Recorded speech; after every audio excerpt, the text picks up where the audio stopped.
While out grocery shopping, I fell into a sewer and was unconscious by the time I was rescued. Little did I know that during this time, a gas explosion occurred at home, killing my husband instantly, tears streaming down my face. I stumbled and staggered my way home, sobbing uncontrollably. The neighbors all remarked on how deep the love between my husband and me must have been. Only I know that I was just in a hurry to see the results of my work. After all, I couldn't rest easy without seeing it with my own eyes. Today is the weekend. With rain falling and wind blowing, I got up early, cleaned the room, and quietly took my husband's unfinished pack of cigarettes to the living room, placing it on the dining table where he usually sits. There was also a lighter there.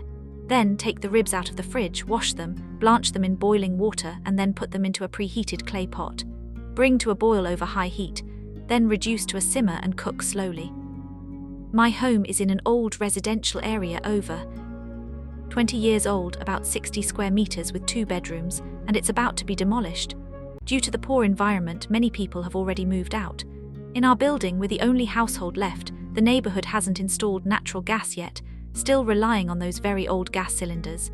In these old residential areas, kitchens are typically located on the balcony of the living room. The strong wind blew out the flame once, and a pungent smell of gas filled the air. I relit the fire. Just ignited, it was quickly blown out again. I took a glance and closed the window properly. Honey, we're out of yam at home. I'm heading to the market now to buy some. There's spare ribs stewing in the pot. When you get up later, keep an eye on the pot. My husband loves yum stewed with spare ribs, but I don't like it. Every time I cut yam, my hands get red, swollen, and allergic. He glared at me, his voice thick with a nasal tone. I already have a cold and you're still making me do housework. Do you want to work me to death? I quickly explained. Of course not, it's just that our gas stove is old and tends to turn off easily. I'm worried it might be dangerous. He impatiently said, hurry up and come back. I have things to do after lunch, probably to accompany her and that son of theirs. He searched by the bedside but didn't find what he wanted, only a lighter. Bring me another pack of cigarettes. Okay, but I'm afraid I might forget the name. Honey, could you send me the name of the cigarettes? He rolled his eyes and muttered under his breath. Useless. Soon after, a message popped up on my phone. 2 packs of Yellow Crane Tower, $20 each, buy them from Bob. I smirked. It's raining outside and the wind is strong. Let me close the window for you.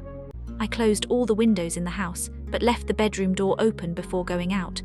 I took an umbrella and stood at the front door where I could see the entire bedroom at a glance. He was playing with his phone under the covers, chatting with someone, his face beaming with a lovesick smile, completely different from the expression he had when talking to me earlier.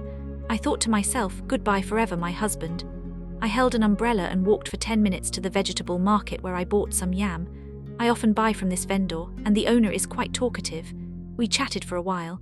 The owner said that with the rain today, it's been damp and business has been slow. Then asked why I came out in such heavy rain just to buy yam. I told him my husband loves it, and since he finally has a day off today, I wanted to make him yam and pork rib soup. The boss teased, saying, I treat my husband so well, he's really lucky. I promptly put on a shy expression. After buying the yam, I checked the time. Only 15 minutes had passed and the return trip would take 10 minutes. Our building is near the east gate where there are fewer people. The main entrance is at the south gate. So to buy cigarettes, I'd have to go to the south gate. To get to the south gate from the market, you need to take a different path. This path has no surveillance, and on rainy days there are even fewer people around due to years of neglect. The path is now full of potholes and in terrible condition. It has been cordoned off for repairs. On the pedestrian walkway there is an open manhole cover. The road had been beaten into a terrible mess, and to pass through this path one had to go by this sewer entrance. To avoid any unexpected eyewitnesses, I held an umbrella, kept my head down, stepped on a pebble, lost my balance and fell heavily into the sewer entrance. The several-meter drop didn't cause me serious injuries, just some scrapes on my body. This was something I hadn't anticipated. After all, I haven't experimented with it, but fortunately my right leg seemed to have lost sensation. I looked and saw it had swollen into a large lump. I think it must be fractured. Thank goodness. Finally, I have a presentable injury. Inside this sewer there was no water, only some accumulated debris emitting a foul stench, so I steeled myself and slammed my head hard against the filthy ground. There were some unknown hard objects on the ground, and without much effort I managed to bash my head until it bled. I glanced at my phone. It was 10:50. Then I tossed the phone aside carelessly and the yams I was holding scattered all over the ground. I remained in the position I had fallen in head first, lying there with my eyes closed as if unconscious. The foul stench from the ground rushed into my nostrils, making me nauseous, just as disgusted as I feel when facing my husband. My heart was pounding, and the sewer was pitch black. The only light source was the manhole opening. But now the light was blocked by my umbrella covering the opening. That's right. I deliberately brought a large 2-person umbrella just to make sure it would get stuck in the manhole, because this umbrella is my life-saving tool. I hope I won't be discovered too soon. Having fallen into the sewer, every minute and every second feels so incredibly long. It felt like a century had passed when I faintly heard the sound of fire truck sirens. My heart skipped a beat. Could it be? Did it work? At that moment, I desperately wanted to get up and see with my own eyes whether my husband was truly dead. But I know I can't. I must be patient, staying unconscious here, waiting for rescue. Not long after, my phone buzzed with vibration. I ignored it, letting it ring until it stopped on its own. My phone is always set to vibrate. Then the phone started vibrating again. Even through the internet cable, I could sense the other person's furious state, but it had nothing to do with me anymore.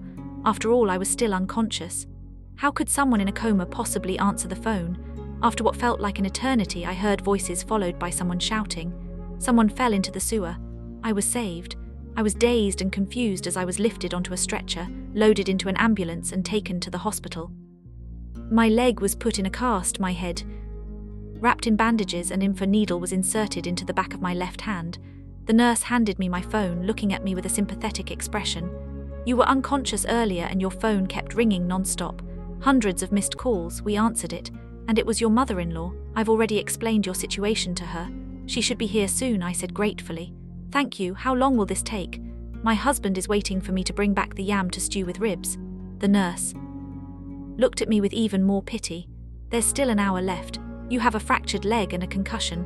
Just rest well and don't worry about the ribs. I knew why she had that expression.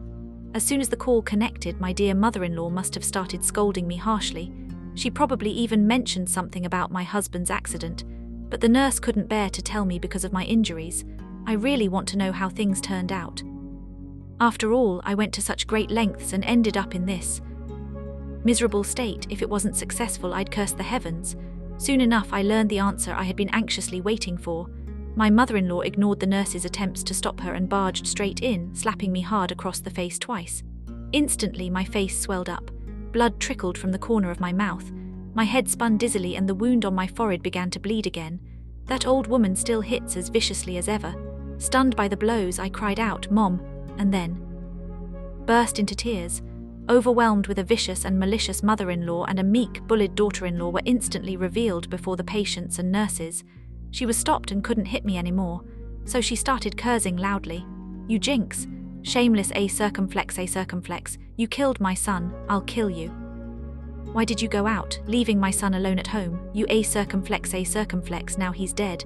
It's all your fault, I'll kill you, make you pay with your life for my son." I stood frozen, asking uncontrollably, "Mom, what are you saying? Who's dead? What happened to Charles?" Charles was my husband's name. My mother-in-law collapsed to the ground, wailing uncontrollably while continuously cursing me. "Husband."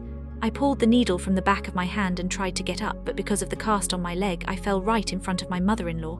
Tearfully, I begged her, "Mom, please tell me what exactly happened to Charles." My mother-in-law's slaps and fists rained down on me once again, yet I felt nothing. Ignoring the nurse's protests, I grabbed my phone and hopped outside on one leg. This is the orthopedics department. A crutch was placed by the door. I silently apologized in my heart, then stole the crutch and limped out of the hospital, hobbling along with it. "Run," I stumbled as I ran, crying all the while with my mother-in-law following close behind. To others, it must have looked like I was facing some unimaginable crisis, desperate enough to risk my life. Only I knew that I was in a hurry to see the results of my work. I couldn't rest easy until I saw it with my own eyes. The neighborhood was already crowded with onlookers. Police tape had cordoned off the entire building where I lived. The fire caused by the explosion has been extinguished and the fire trucks have left. At the scene, it should be the police who are investigating the cause of the fire and explosion, as well as the cause of death of the deceased. It needs to be determined whether it was an accident or intentional. From the outside, the house wasn't severely burned, though there were some traces of fire. Fortunately, none of the neighboring houses were occupied. This was also why I dared to use this plan. Charles deserved to die, but I couldn't involve the innocent. The vigilant police officers chased me away. I shouted, saying it was my home and asking what had happened. My husband is still inside. Please let me in. I beg you, I screamed hoarsely, collapsing to the ground, wailing in despair. The rain-soaked ground was still wet, and the filthy water instantly soaked through my pants and the cast on my leg. My face bore the red swollen imprint of a hand, and the bandage on my forehead was stained with blood, accompanied by my hoarse, desperate cries. Anyone who saw would sigh in pity, a true human tragedy. The rain wasn't as heavy as the day Ping went to ask for living expenses, but it fell in a fine, dense drizzle, pelting my face. Rain and tears had long since become indistinguishable. Poor me in my 30s, already widowed, becoming a pitiful widow. My husband died in such a tragic way. What's worse, I have no children after this blow. How am I supposed to live my life from now on? These are the words people chattered sympathetically about me when I was genuinely wailing. I'm a hen that doesn't lay eggs. Thanks to my mother-in-law, the whole neighborhood knows I'm also someone who endures hardships, is diligent and filial. The whole neighborhood knows that too. Soon, both my mother-in-law and I were taken to the police station. Not a local station. It was the kind of police station with forensic experts, the type that handles major cases. The officer's scrutinizing gaze made me extremely uncomfortable. The officer led me to a room containing a table and 3 chairs. 2 police officers, one conducting the interrogation and the other taking notes. Ms. Nicole, there's no need to be nervous. This is just a routine investigation. Please answer truthfully. I kept my head down, lost in my own sorrow. The officer asked why all the windows in the house were tightly shut. The windows were tightly shut, causing the concentration inside the room to become too high and unable to dissipate. Charles was poisoned and then encountered an open flame, triggering an explosion. I was shocked, closed the windows. I didn't close them. It must have been my husband who got up and closed them. It was raining today and he had a cold. When I left, I heard him complaining that the wind was making his forehead ache. Mentioning my husband. My eyes welled up with tears again. The policeman asked, "You had ribs stewing on the stove with the fire on. Why did you leave the house?" I sobbed. My husband finally had a day off today and could eat at home. After lunch, he had to go out in the afternoon. He loves yam and rib soup the most, and there were still ribs in the fridge, so I got up early to prepare and stew them. But then I realized we were out of yam. So my husband told me to go to the market to buy some while he stayed home to watch the pot. As for why a grown man would send his wife out alone in heavy rain to buy yam, the police had likely already figured out Charles and his mother's true nature by then. The policeman asked, "Was Charles awake when you left?" I nodded and said, "Yes, we both woke up early." "My husband had a stuffy nose, so he got up to take some medicine," the police officer asked. "His nose was stuffy and blocked." I replied, "Yes, he had a cold and a runny nose. After taking the medicine, he was likely to feel drowsy. His nose was stuffy, so he couldn't smell the gas." The policeman asked, "What time was it when you left the house?" Ordinary people don't usually remember the exact time when an uneventful incident occurred. I shook my head, didn't notice. The police asked in the gentlest tone, as if it were a completely insignificant question, "Why did you take a different route back after buying the yam?" It was very unusual for me to suddenly take different path. If I hadn't taken that route, I wouldn't have had the accident and I would have arrived home on time. If I were at home, I would notice the gas leak immediately, open the windows in time, and the explosion wouldn't happen, so my husband wouldn't have lost his life. I said, "I need to go buy cigarettes." The police asked, "Buy cigarettes?" I said, "Yes." When I left, my husband asked me to buy him 2 packs of cigarettes. The place that sells them is closer if you take that road. Otherwise, I'd have to take a long detour from the gate near my house. By the way, I can't remember the name of the cigarettes. So my husband sent me a message. I opened WeChat on my phone and Charles's message came into view. 2 packs of Yellow Crane Tower. 20. Buy them from Bob. Bob is the owner of that small convenience store. My husband often buys cigarettes there and chats with him frequently. My husband often says that Bob's cigarettes are more authentic. The policeman looked and nodded, recording the time from WeChat. I guess next they'll use the time I left home to test how long it takes to walk to the market, find the yam vendor, then check surveillance cameras along the way or fabricate eyewitnesses since it hasn't been confirmed as homicide. The investigation won't be very thorough, just routine procedure. Thank you for your cooperation, Ms. Nicole. If we have any further questions, we'll contact you. As I stepped out of that small room, I ran into my mother-in-law, losing control of her emotions. She rushed forward and started hitting me with my cane. I couldn't keep my balance and fell to the ground again. "Nicole, you jinx, it's you who killed my son. You did it on purpose for revenge. You murderer, I'll beat you to death," I sobbed pitifully. "I'm sorry. It's all my fault, that Charles. I shouldn't have gone out." My mother-in-law shrieked sharply. "Did you hear that? She admitted it herself. She's the one who killed my son." "What are you standing around for? Arrest her now. She's a murderer as always." She was domineering and imperious, completely forgetting that this wasn't her kingdom. This was a police station. The police keenly caught one phrase in her words: deliberate revenge when pressed for details. She hemmed and hawed, unable to provide any, and just kept insisting the police arrest me. The police, of course, couldn't just arrest someone without cause, so she started yelling that they were bewitched by my seductive charms, that I had bribed them and that she would report us and so on. It was all a farce and she couldn't stir up any real trouble. I knew I had survived the first stage. Next, the police will investigate that intentional retaliation angle by examining the relationship and social connections between me and Charles. Investigate? I'm afraid you won't investigate. A storm is coming. I went back to my mother-in-law's place but was kicked out. That house was the marital home for Charles and me. 3-bedroom apartment. The down payment was provided by me and my parents. I found a shabby little hotel to stay in temporarily. Soon, the insurance company contacted me, asking me to prepare the documents to process Charles's death claim. I was immersed in grief and paid no attention. A woman who had just lost her beloved husband should have no interest in anything other than sorrow. I knew there were plenty of people who were anxious on my behalf. Insurance companies aren't all-knowing. Deities, they can't immediately learn about a policyholder's death and then rush to urge people to file a claim. The actual process should involve the policyholder's family, beneficiaries, or the policyholder themselves reporting the incident. I never filed a report at all. In my overwhelming grief, I shouldn't have thought about my husband's compensation money as the first thing. It must have been the mistress who instigated my mother-in-law to secretly try to claim the insurance. Payout only to be told that I was the one who could receive it. That's why the insurance company called me. They must have planned to, as before, scold me first and then sweet-talk me after I claimed the insurance money, expecting me to obediently hand it over. Charles's insurance was accident insurance and term life insurance. Unlike critical illness insurance, these two types of insurance offer high coverage with relatively low premiums, providing extremely high leverage. Of course, he would never spend money to buy insurance and list me as the beneficiary.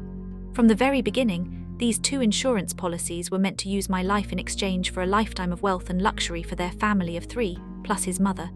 The moment I signed those insurance policies was when I made up my mind to kill Charles. I met Charles 7 years ago as colleagues at the company.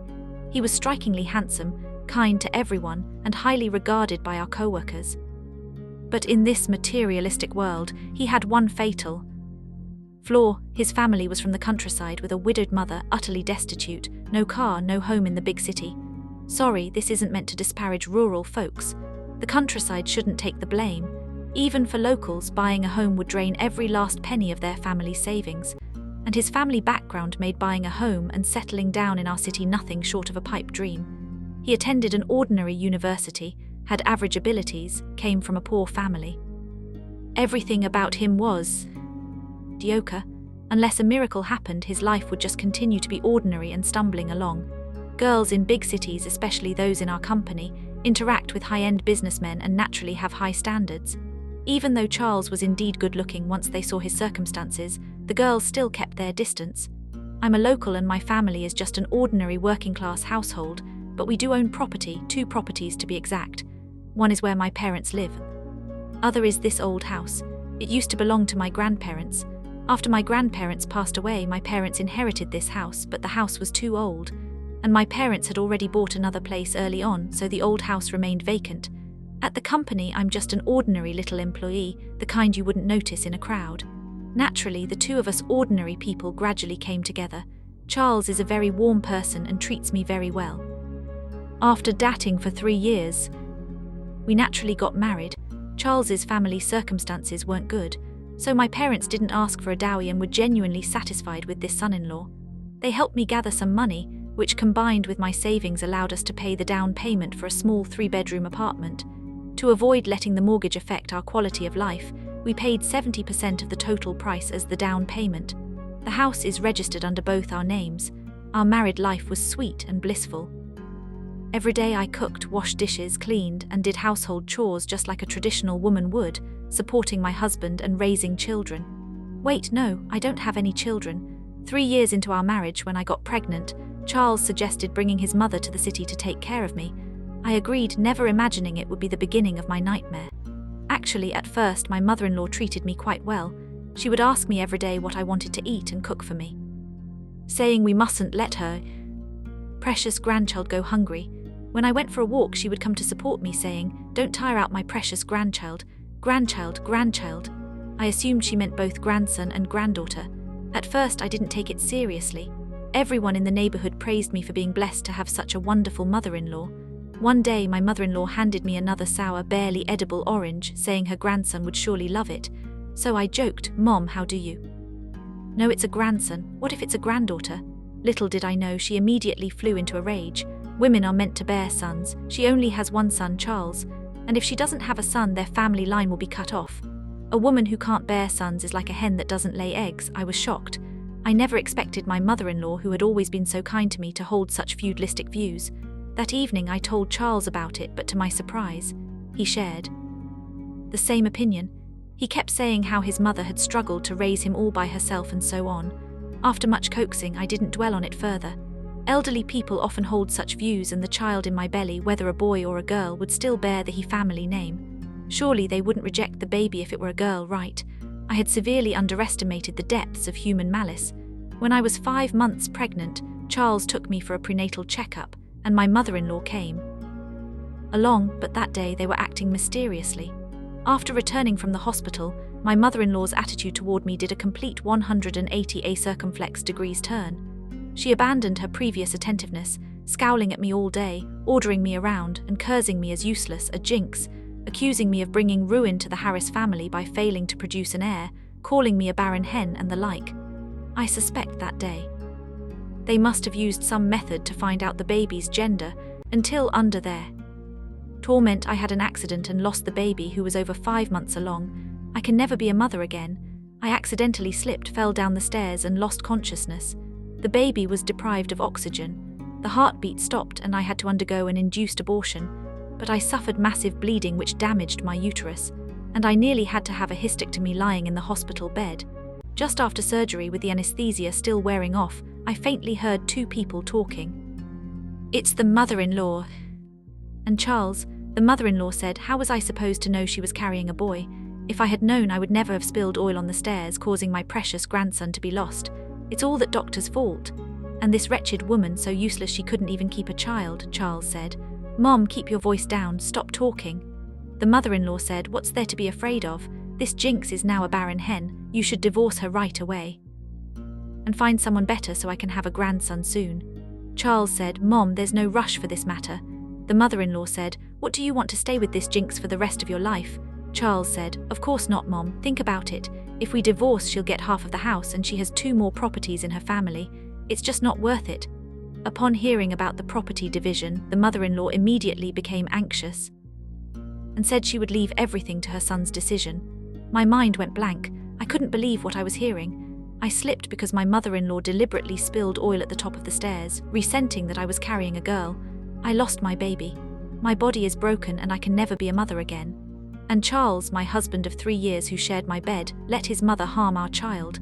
Now that I can no longer bear children, he's scheming to take my house and divorce me. At that moment I wished I could immediately jump up and kill that devilish mother and son pair. Even that wouldn't be enough to vent the hatred in my heart, but due to the effects of the medication, I couldn't get up at all. I calmed down and thought carefully. First, I had no evidence. Both my mother-in-law and husband had reputations, good ones. Of course, no one would believe they would harm their own grandchild, their own flesh and blood. Second, I had just undergone surgery and was in poor health, no match for a woman accustomed to manual labor and a strong, able-bodied man.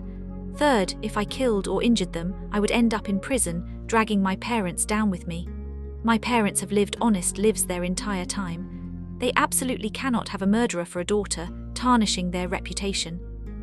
I decided to stay put for the time being and focus on recovering my health, perhaps out of a slight sense of guilt, or maybe for the sake of the house. My mother-in-law didn't treat me too harshly during the period when I was recuperating at home after being discharged from the hospital. She only made sarcastic remarks both openly and covertly once I had fully recovered. It came as no surprise that I became the household slave.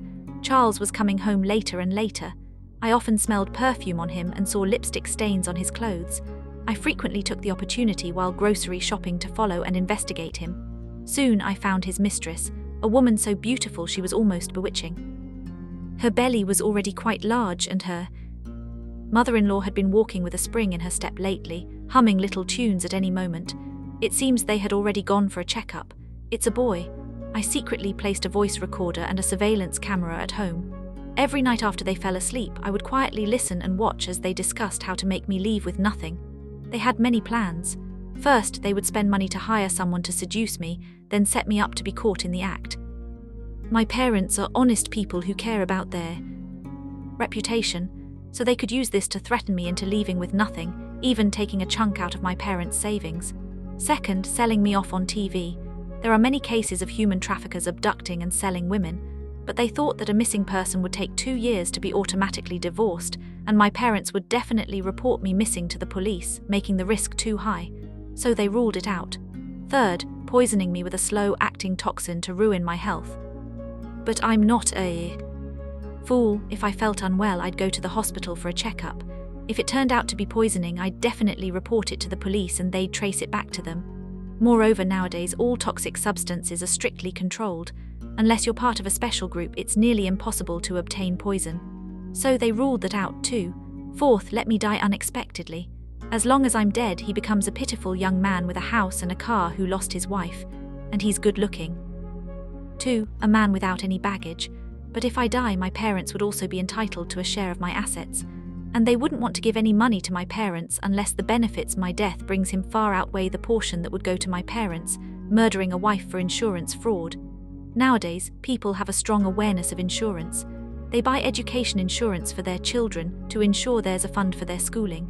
They purchase critical illness insurance for their kids while they're still young to lock in the lowest premiums. They buy accident insurance, critical illness insurance, and whole life insurance for the family's breadwinner.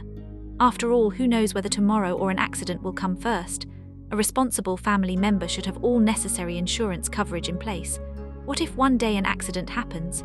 Who will pay the mortgage, take care of the elderly parents, and cover the living and education expenses of the young children? So, by insurance, if I die, they will receive a large sum of insurance money. As long as I buy enough, they can live a life of wealth and luxury for the rest of their days. And after my death, the share given to my parents would be insignificant to them. I am very grateful to them for analyzing various methods of killing so thoroughly. After determining the method, the first step was to buy insurance and then figure out the specifics of how to carry out the murder.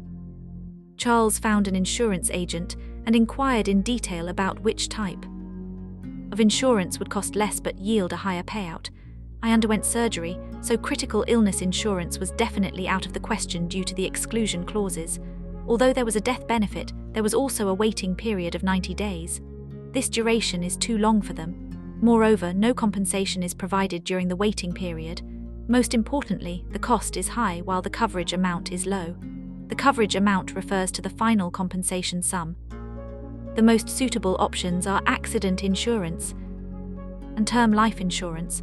Whole life insurance was too expensive, so when the insurance agent introduced it to him, he immediately rejected it. The agent then suggested term life insurance as an alternative. For example, if the coverage is for 20 years and the insured passes away within those 20 years, regardless of the cause of death, the death benefit will be paid out. Life insurance, by its very nature, is based on the insured's life as the subject of coverage. And needless to say, accident insurance is famously cheap and pays out generously. When he brought the insurance agent to meet with me, he talked a big game, saying how much he loved me, how good he was to me, and how much money he spent, all just to give me security. I sneered inwardly. Only with critical illness insurance can the insured actually use the money while still alive. With accident and term life insurance, you only get the payout after you're dead. Of course, accidental disability can also be spent while alive, but accidental medical expenses don't count. With a blissful expression, I said, "Thank you, dear, but you work so hard. You should get coverage too." The insurance agent, being very professional, immediately recommended a joint policy for couples, perhaps thinking I wouldn't live much longer and the premiums would only be paid once, and also to avoid raising my suspicions, he agreed. We both signed the electronic policy, and the payment was deducted from his card. We are each other's policy holders and sole designated beneficiaries. He was too impatient and didn't quite understand what a designated beneficiary meant. Our individual coverage amounts to 7 million term life insurance, accident insurance, main policy and riders were all purchased with the highest coverage amounts. Even the $150 accident insurance cards offering $500,000 in coverage weren't overlooked. After signing electronically, all that remained was waiting for the paper contracts. While I was away, they gathered at home to discuss how to cause my accidental death, listing dozens of plans. After extensive research and browsing countless web pages, each one was rejected. Among them was the one that caused my carbon monoxide poisoning. However, our marital home didn't meet the necessary conditions. I'm very grateful to them for thoroughly analyzing the pros and cons of various murder methods, saving me the trouble of researching and leaving behind evidence. In the era of big data, even if you delete all your records, the police can still find out what you've been browsing. In contrast, they harbored malicious intentions, researching extensively to kill me while I remained pure and utterly flawless. A perfect victim indeed, but before they could finalize their plan, a major incident occurred. The old house my parents inherited is going to be demolished. Wealth dazzles the eyes. They are no longer satisfied with taking my house and the 7 million compensation after my death. They also want my family's demolition compensation. The old house is in the city centre, part of the first batch of commercial housing in our area. With a large area of old and dilapidated buildings, although the area is small, the housing prices are ridiculously high. The compensation could be around 3 to 4 million. So they decided to spare me for the time being, mercifully, allowing me to live a little longer until the demolition funds were secured, and then trick me into buying a house. After that, they would find a way to transfer the property under his mother's name as a gift. To negotiate for more compensation, Charles decided to move into the old house and become a holdout. We decided to rent out one room in our marital home to help cover the mortgage. The tenant turned out to be the mistress along with their illegitimate child who was just a few months old. I was present when they signed the rental agreement. The child looked exactly like Charles and it's a son. I genuinely congratulate them. Their family throne now has an heir. I suspect this illegitimate child looks so much like Charles that a paternity test probably wasn't necessary. After we moved into the old house, my mother-in-law often came to visit us. No, they were gathering information in the neighborhood, trying to find out when the demolition would happen and when they could get the money. I still felt like a nanny. They were about to get rich, about to become millionaires, so they looked down on me even more. I could guess what they were thinking about all day. All they think about is when they'll get the money. And they spend their days scheming how to kill me without leaving a trace. Just like how I spend my days figuring out how to kill Charles. On the first day I moved in, when I was cooking and the wind blew out the flame once, I had my initial idea, and according to their previous analysis, gas leak, carbon monoxide poisoning. This plan already has the conditions for execution in this old house. However, poisoning is easy to recover from, but if combined with an explosion, then there would truly be nothing left of the body. However, the problem is how to remove myself from this matter. How can I eliminate suspicion from those living together when the explosion occurs? I must not be present, but I must have a perfect alibi. I've been thinking about this reason for months, until the other day when I accidentally passed by that road and noticed it was under renovation. I nearly fell into that manhole. And in that moment, inspiration struck. A perfect, reasonable alibi flashed through my mind. What if during a gas leak, or even an explosion at home, I accidentally fell into a manhole? Falling down would definitely cause injury. I have my phone so I can call for help. No, I must be unable to call for help. Falling down, getting injured and losing consciousness. So that's why I can't call for help. Yes, that makes perfect sense as for why I took that route. It's simple to buy cigarettes for Charles or come up with some other excuse, but I couldn't think of any except buying cigarettes. Next, I needed the right moment when Charles was home to accidentally let the gas leak reasonably close the windows and ensure Charles wouldn't notice. Even better, to have a plausible source of fire in the house. This is absolutely impossible. If he were at home, he wouldn't have been able to smell the gas at all, let alone light a fire when the house was filled with gas. I never expected that heaven would be on my side these past few days. The temperature has dropped and it's been continuously rainy. Charles has caught a cold and keeps complaining that his nose is blocked, making it hard to breathe. It's all because of our old house. Low floors, damp and gloomy, making him sick. Nose blocked, so that means he can't smell anything. Having a cold, taking medicine should make me feel drowsy. Right, I think the time is ripe. I spent the whole night rehearsing every step countless times in my mind to ensure there would be no mistakes. Gamble. This is a high-stakes gamble. The next day I followed the plan and stewed ribs. Charles loves them, so reasonable action. Closing the windows was because Charles had a cold and it was both rainy and windy. Most families would close their windows on rainy days. Perfectly reasonable. The gas leak was due to the old neighborhood, which hadn't installed natural gas and still used outdated gas tanks. The stove was old too, making it prone to shutting off on its own. A common issue for many households in the area. Why couldn't Charles, a living person, smell the gas? Because he had a cold, a stuffy nose, and had taken medication that made him drowsy, so it was completely reasonable that he couldn't detect the gas leak. As for why it exploded, that part was just a gamble on my part. He's someone who can't go without cigarettes. When there were no cigarettes by the bedside, he would ask me to buy some, giving me a reasonable excuse to take that route from the market and fall into the sewer. When he wakes up and goes to the bathroom, he'll see the cigarettes on the table and assume he left them there. After dinner the night before, after a morning without smoking, he'll be eager to light one up. Once he lights it, of course, there are too many uncertainties in these plans.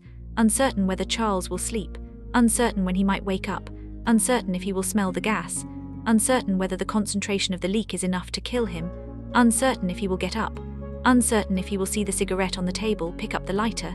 As for him asking me to buy cigarettes, I can say it was just verbal, which is reasonable. But using the excuse of not knowing the cigarette brand to make him send a message is even more solid evidence. After all, a woman who never smokes genuinely doesn't know the names of cigarettes. Just like men don't understand women's cosmetics, foundation, cushion compacts, highlighters, contour, bronzer, the dizzying array of lipstick shades, everything is a perfectly reasonable detail in life. Yet it was the combination of these details that took Charles's life. To process the insurance claim, you need a certificate from the Public Security Authority or local police station confirming accidental death, a cremation certificate and personal identification documents. A week has passed, and the police have thoroughly investigated the accident scene, my solid alibi, and even Charles's infidelity. But the police can't control whether someone cheats or not. To my surprise, the police actually found surveillance footage proving that. On that day, I accidentally fell into the manhole while holding an umbrella. It turns out that the construction team had installed a new surveillance camera to prevent people from stealing steel bars. The footage showed that the time I fell in was 10:49. The message Charles sent me on WeChat was at 10:29. It took about 10 minutes to walk from home to the vegetable market. After browsing for a while, I bought some yam and spent 5 minutes peeling it. From the vegetable market to the accident, it took about 5 minutes. During that time, no one passed by. It wasn't until 2 hours later that someone passed by and noticed the umbrella, which led to my rescue. My alibi forms a perfect closed loop. According to the on-site investigation, it was a gas leak. The man of the house had a cold and fell asleep. When he woke up, his nose was stuffy, so he smoked in the living room. The moment he lit the cigarette, the explosion occurred. As for the windows, in this kind of weather, every household keeps them tightly shut. This explosion was simply an accident. Therefore, the police closed the case as an accident and also conducted gas safety education in the neighborhood. When I went to them to obtain the accidental death certificate for claiming the insurance, I saw an unusual glint in the police officer's eyes. It was the look of a hunter spotting its prey, but they remained composed and issued the certificate to me. I intend to use them to secure both the compensation and the assets I rightfully deserve.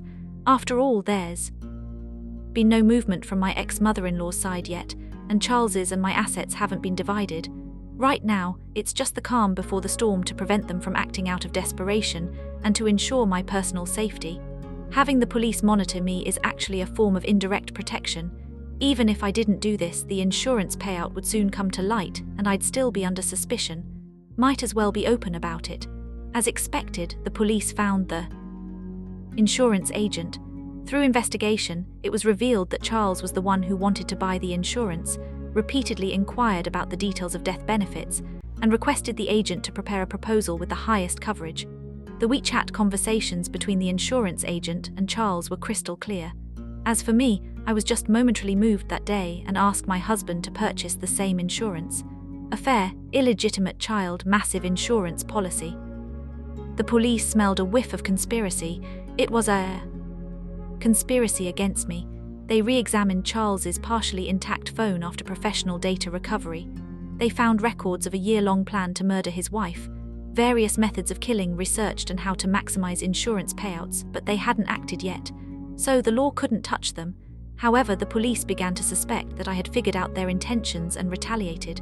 Fortunately, on the day of the explosion, I returned to our marital home and removed all the recording devices and surveillance equipment. Otherwise, why would I go looking for trouble and get beaten out by my ex-mother-in-law? The police even summoned me, took my phone and thoroughly searched through it, but couldn't find any browsing records related to insurance, murder or gas. They couldn't find any evidence. They had no choice but to believe that I was truly a pitiful woman. My husband cheated, raised a secret child, and the whole family was constantly plotting to kill me and take my inheritance and insurance money. I was still weeping every day, drowning in the pain of my husband's death, being misunderstood by my mother-in-law, and being driven out of the house. I had no appetite for tea or food, didn't comb my hair and didn't wash my face. I portrayed the agony of widowhood to the fullest extent. Even the insurance payout, I only went to the police to get the necessary documents after being urged repeatedly by others. I even fainted from crying when my husband's few remaining body parts were cremated to make the fainting appear more genuine. I hadn't eaten a single grain of rice for several days. I am the perfect victim. That's what the police said about me. After receiving the compensation, my ex-mother-in-law came knocking on my door with the mistress and their illegitimate child. By then, I had already rented a cheap, simple single-room apartment outside. Their purpose was straightforward. The house I shared with Charles was being processed for inheritance by my ex-mother-in-law. But without my written declaration to relinquish inheritance rights, she couldn't complete the transfer. Additionally, they came to demand the insurance compensation money from me. You're nothing but bad luck marrying my son. Not only did you fail to leave him an heir, but your salary is also low. You eat and use everything from our family. If you know what's good for you, sign the waiver of inheritance. I protested tearfully. Mom, the down payment for that house was paid by me and my parents, and we even borrowed some money. My ex-mother-in-law snapped. Don't give me that nonsense. The house has my son's name on it and he paid the mortgage. Now that he's dead, it should rightfully go to his son. Who do you think you are? I was stunned. What son? I looked at the mother and child. Aren't they tenants? My former mother-in-law said smugly. This is my own grandson, unlike you who couldn't lay an egg for so many years. My son's inheritance naturally should go to my grandson. My legs hadn't fully recovered yet. I staggered, my disbelief and pain at my husband's betrayal portrayed vividly. Charles, how could you do this to me? The ex-mother-in-law said. You jinx. Sign it quickly and also transfer my son's insurance money to me immediately, or I'll sue you for embezzling my son's money and have you thrown in jail. Mom, the beneficiary of that insurance policy is me. Don't worry, I'll take care of you in your old age. What? You won't give it to me, you a circumflex. You curse gold-digging trash. You only married into our family for the money. You killed my son and now you're stealing his property. How are we, a widow and an orphan, supposed to survive? You're trying to drive me to my death. Everyone, come and see this. I was renting in an old neighborhood on the first floor with poor soundproofing. Soon, a crowd gathered, pointing fingers and whispering about me. Unlike a malicious mistress who caused the death of someone's son and husband and then seized their property, my former mother-in-law was extremely pleased with the situation she had created. With re-end eyes, I argued back, Mom, I didn't do it. It was your son who cheated and had an illegitimate child. The house was bought by my family and the insurance named me as the beneficiary. I won't give it up, you vile woman. My grandson is not illegitimate. I'll beat you to death, you wretch. She lunged at me and started hitting me again. As a circumflex, I naturally couldn't fight back and I didn't resist. This didn't fit my image of being weak and constantly bullied. A kind-hearted person called the police. I have multiple injuries all over my body. No need for medical evaluation. The blood is clearly visible to the naked eye. The police officer at the local station told me that if I were to undergo an injury assessment based on my injuries, my ex-mother-in-law would face 15 days of administrative detention and a fine of $200 to $500. Why bother if it's only 15 days? Seeing that I didn't respond, my ex-mother-in-law jumped up again to hit me, saying I had killed her son, taken her money, left her no way to live, and that she would beat me to death. They were stopped by the police officers. I was threatened and could only say pitifully, "Forget it. I'm sorry, officers, for causing you trouble." The officers glanced at the illegitimate child and the other woman, then looked at my timid appearance, their eyes filled with pity. After that, they came to cause trouble several more times. My ex-mother-in-law and the other woman sent messages and made threatening calls, demanding that I give them the money and sign a statement renouncing my inheritance rights, or else they would harm me and my parents. I saved it all. Then I received a court summon. They sued me first for manslaughter, because I left Charles alone at home, which led to a gas leak and caused Charles's death. She demanded that I compensate her for various losses totaling $25 million.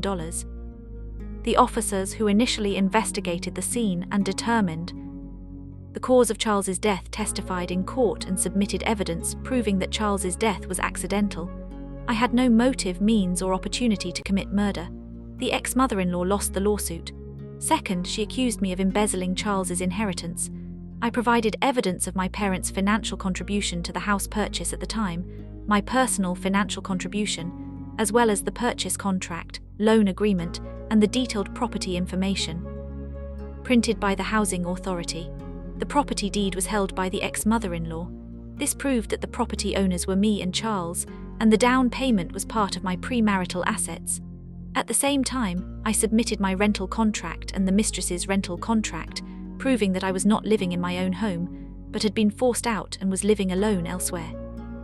Then I provided the insurance contract to prove that I was the designated beneficiary with a designated beneficiary. The death benefit would not be treated as part of the estate for division. Finally, I submitted the mediation agreement from the police station documenting my ex-mother-in-law's assault on me, along with threatening messages from both of them during this period. To my surprise, the officer previously in charge of Charles's case submitted materials to the court, which I suspect were evidence of their intent to murder me. I cried with grievance, "Mom, when Charles is gone, I will take care of you as if you were my own mother, support you in your old age, and give you every penny that is rightfully yours. But why would you?" I cried bitterly. It moved everyone to tears. Subsequently, their lawyer argued that the inheritance should include a share for Charles's son. I said, "Mom, I'm very sorry, but I didn't leave Charles with any children. If that child is truly Charles's son, he deserves a share." The judge then asked the mistress to provide valid proof that the child was indeed Charles's biological son so he could legally inherit Charles's estate. My former mother-in-law said, "He is my son's flesh and blood." The judge said, "Please present the paternity test." The ex-mother-in-law said, "I'll go get tested with my grandson right away." The lawyer said, "Only immediate family members can conduct the test. That is, only a paternity test between the child and the biological father counts." However, Charles had already been blown to pieces, and after the case was closed, he was cremated. It was the ex-mother-in-law who said it, wanting her precious son to rest in peace as soon as possible. They simply couldn't prove that the child was Charles's biological son. The lawyer went to great lengths to explain why this was the case, but the ex-mother-in-law refused to acknowledge any of it. She insisted that the child was her son's biological son, her own grandson, and therefore must inherit her son's estate, and it must be the lion's share. Finally, she even raged in court, claiming that the lawyers and judges had all been bribed by this wretched woman, me, just to deny her a way out to drive her and her orphan child to their deaths. The result, she nearly got arrested for contempt of court. The court ruled that the $80,000 in savings between Charles and me was marital property, with half belonging to me. The remaining $40,000 is to be divided equally among Charles's legal heirs, with me and my former mother-in-law each receiving $20,000. I receive a total of $6,000, while my former mother-in-law gets $20,000. The jointly owned property under our names had its down payment funded by me and my parents, accounting for 70% of the total purchase price, which is considered my premarital personal property and is not subject to division. The portion of the mortgage repaid during the marriage, along with the appreciation in value, is treated as marital property. I am entitled to half, and the remaining half is to be divided equally between me and my former mother-in-law. When I bought it cost $16 million, and $12 million was my premarital property. Now the house is worth $19 million with $780,000 as shared property after deducting the initial loan of $480,000, which has been paid off over several years. There's still about $420,000 left on the loan. This means that as shared marital property, there's only about $360,000. I take half first, which is $180,000, and the remaining $18 million is split equally between me and my ex-mother-in-law, $90,000 each. The car has depreciated and is now only worth a few thousand as Charles's alimony to his mother. I didn't make a fuss about it. In the end, I gave my former mother-in-law $90,000 for the house along with $20,000 in savings and a car worth tens of thousands. In return, she relinquished her ownership rights to the property, seeing the potential millions slip through their fingers. They naturally refused to accept it and continued to appeal. They even kept harassing me. Moreover, they stubbornly refused to move out and wouldn't cooperate with the property division. I had to apply for court enforcement. I successfully inherited the house at minimal cost. I compensated the mistress a few thousand for the lease termination fee and then sold the house. Afterward, I sued the mistress in court, demanding the return of the money Charles spent on her using our marital assets during our marriage. This included a car worth around $100,000, several designer bags, a gold necklace, gold bracelets, gold rings, the rent for her apartment, and the monthly living expenses he provided. Among other things, a total of $250,000. I'm very kind-hearted and have already rounded off the small change. As Charles's legal wife, obtaining our marriage certificate, the cremation certificate, and pulling his bank statements is as easy as pie. They made quite a scene with me, including but not limited to cursing, threats, tantrums, verbal abuse, physical assault, and even hiring people to come and beat me up. I haven't been hurt again. I'm a timid and cowardly woman. So pitiful that even the idea of suing the other woman to get my money back was suggested by a lawyer who took pity on me to protect myself. I rented an apartment near the police station. No matter who comes to my door, I point at the surveillance camera and say, "Come hit me if you're not afraid of going to jail." Finally, the court enforced the execution. It was my ex-mother-in-law who paid the money, covering the debt for the other woman to repay me. According to the law, a portion of this money was then allocated back to my ex-mother-in-law.